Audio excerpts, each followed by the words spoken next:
Treatment of employees during their probationary period. This video is a lecture on the rights and obligations of employers and employees. It is about what the employer can do and cannot do.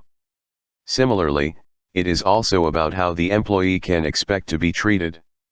If you like this video, please click like, share and also subscribe, plus click the bell. In the past, it is actually the employer's prerogative to either confirm or to dismiss at any time by giving the required notice. Anyhow, the termination must be a bona fide exercise of power in good faith. Then one day everything changes.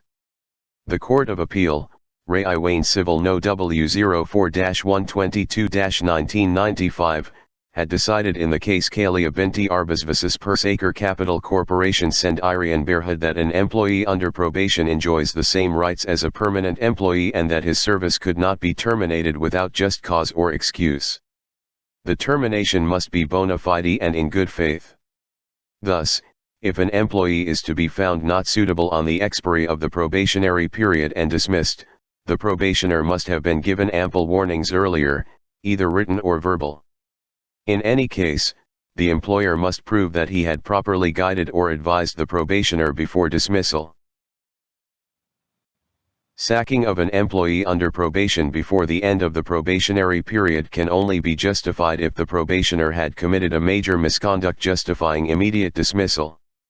Thus, it is essential to hold an inquiry before dismissal, just like for permanent or confirmed staff. As a guide, an employer who are to find an employee not suitable for confirmation and require termination on the expiry of the probationary period should have done the following: A. Periodical written performance evaluation. B. Pinpointing and informing the employee of the areas of his inadequacy and weaknesses. C. Provide the necessary training and coaching to help him improve on his area of weaknesses.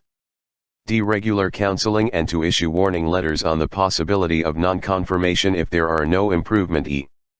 A grace period and an opportunity to improve. F. A final evaluation of performance. G.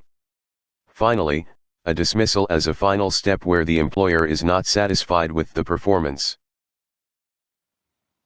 It is the employer's prerogative to either confirm the employee or to dismiss him, but it must be done after genuine testing and completing the probationary period by giving him the required notice in the contract of service, usually 24 hours or 48 hours or 1 week.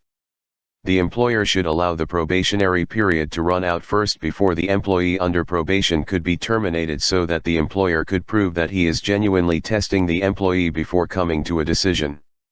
The employer is obliged to issue instructions to the probationer within the scope of the contract of service, and reasonable time should be taken to assess the probationer, and there should be no trace of discrimination or victimization at all. The above principles are embodied in the case Kersatuan Pekerja Perkaiwan Seaman Nanjung Malaysia vs. Perak United Send Iran Berhad, IC Award No. 158/79. Length of probationary period is often discretionary, which may stretch from 1 month to a few years depending on the status of the employee and the nature of employment. The period may also be extended at the sole discretion of the employer. Where the employer remains silent after the expiry of the probationary period, the probationer remains on probation even after the probationary has expired. It was initially held that when the employer remains silent after the expiry of the probationary period, the probationer is entitled to regard himself as confirmed. However, in the case KC Matthews vs. Kumpulan Guthrie SDN BHD, 1981, 2 MLJ 320 at page 321, Raja Islan Shah, CJ of Malaya, finally ruled that if no action is taken by employer to confirm, the employee remains in probation even after the probationary period is over. Thank you for time spent on my presentation. This presentation is designed mainly for educational purposes and to stimulate healthy discussions and thinking in business administration and employees. Any person planning to act on any of our notes should seek prior professional advice. If you like this video, please click like, share and also subscribe, plus click the bell.